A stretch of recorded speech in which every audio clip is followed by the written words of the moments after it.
Who loves you, baby? Welcome to another episode of Plaid Stallion's Toy Ventures. And if you haven't guessed this week, we're going to talk about that weird phenomenon of the 1970s, Kojak merchandise. Who ordered this? Let's dig in. Kojak first appeared as a TV movie based on a real-life New York murder case titled The Marcus Nelson Murders. The movie was a hit, and a series followed on CBS in the fall of 1973. The title character was a composite of some real-life detectives and lawyers who worked on that case, and was played by veteran actor Telly Savalas as Detective Theo Kojak. The show was a grim and gritty look at New York City police procedures and bolstered by the charismatic presence of Telly Savalas himself. The show was very adult in its subject matter and certainly not meant for kids. Yeah. So Kojak's seen it all, right? So he takes this lollipop, he goes, "Yep, she was a good girl. Mama's apple pie. The 4th of July. She was a hooker!" With his distinct bald head, signature lollipop, dark wit, and clever catchphrases, Kojak quickly entered the pop culture nomenclature and became one of the most memorable TV characters of all time. The show would move in its second season to Sunday nights at 8:30 and was a rating smash, sitting in the top 20 for about 3 years. Even if kids didn't watch the show, they knew who Kojak was, and mainly his signature catchphrases. Come here. You like to be my Valentine?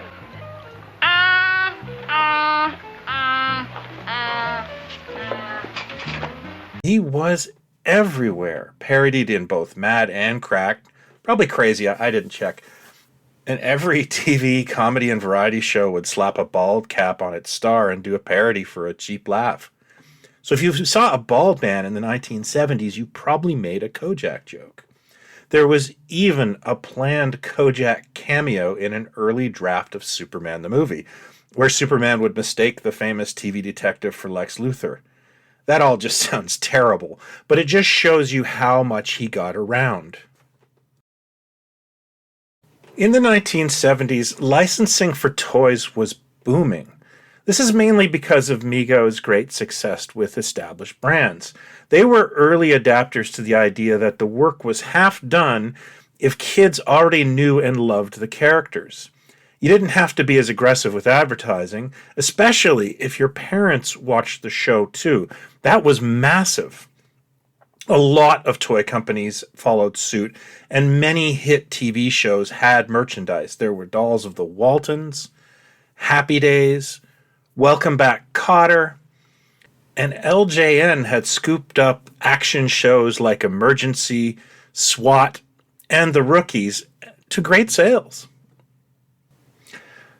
So licensing Kojak wasn't quite as absurd as it sounds in principle. And while not many of the major toy manufacturers bid on the brand, there was quite a bit of Telly Savalas in the toy aisle. Power Records did a deluxe book and record set with gorgeous art, and honestly, one of the stories is about the murder of a bookie. You can't make this stuff up. Harmony, a minor player in the rack toys industry, famously known for getting the last pick brands and making odd choices, made a few Kojak-related items like these boats, great for picking corpses out of the harbor. Corky made a replica of Theo's brown Buick, complete with a figurine of him pointing his weapon and Crocker in the back seat. I have a feeling it didn't outsell Starsky and Hutch, though. Palitoy in the UK made a talking replica of the car, and there was even a Kojak role-play set complete with Lollipop. Kojak was very popular in the UK as well. There were bike sirens, trading cards, the ubiquitous board game, and even socks.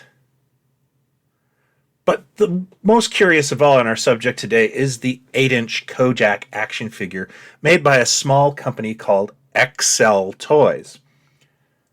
In 1976, XL, who was mainly known for making Western action figures that you'd find at Ben Franklin or Woolworth-type stores, debuted its first license. The figure was meant to ape the popular 8-inch body format that Mego had pioneered, And there was a lot of care and attention put into it. The basic Kojak had two different outfits, a blue suit and the pinstripe. Both figures came with a pair of glasses, his trademark hat, pistol, cigar, which is insane if you think about it now, and his lollipop. Excel didn't stop there. They seemed especially good at selling this figure to catalog companies for their wish books and offered several exclusives.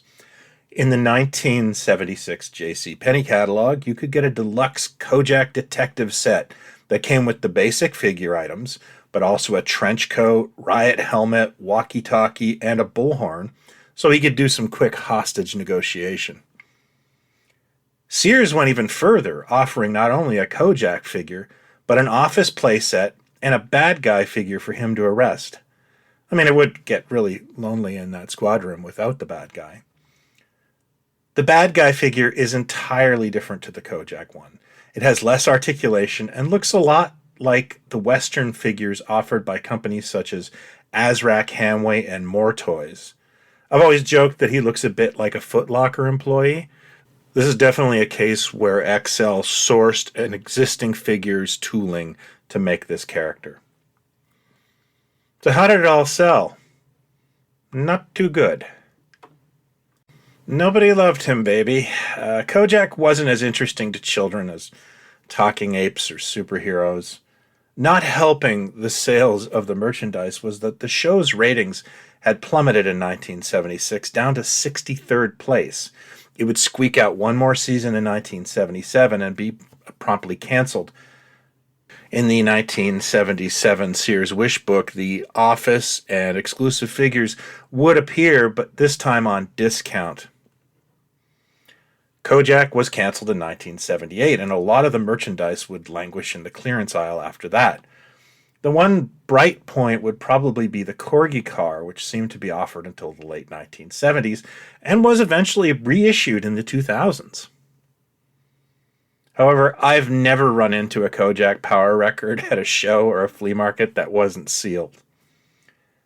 In today's collector market, the toys enjoy cult popularity. The playset and bad guy figure are quite rare and pricey to find. I can't tell you how many custom Mego Lex Luthor figures I saw in the 90s using that Kojak head. After the show's cancellation, the series would see a revival in the form of a series of TV movies in the 1980s, which were considered quite successful. This did not, however, inspire any new toys or merchandise. A quick note that all 5 issues of our magazine, Toy Ventures, are now available in a bundle. If you like vintage toys, and why would you be watching this if you didn't, please consider checking out our magazine. It is all vintage toys all the time in a premium full-color format. Thanks. I vividly remember seeing the Kojak figure as a kid at a byway and being amazed at all the accessories it came with, but also thinking, who'd want that? And I guess I was right. It really wasn't a popular item. I would run into Kojak merchandise in the 80s when I was collecting everywhere. I actually remember going into a variety store when I was a teenager, and they still had Kojak trading cards on the shelf.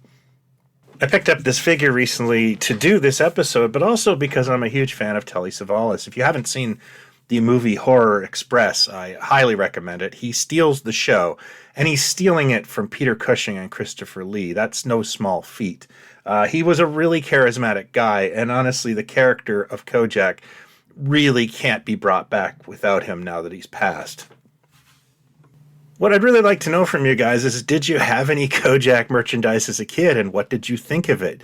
You can let me know here in the comments below, or you can hit me up in our Facebook group, Pod Stallions.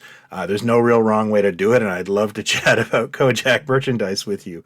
Thanks as always for watching. If you're new to this, I hope you will consider hitting like and subscribe. This is the kind of stuff I love to do.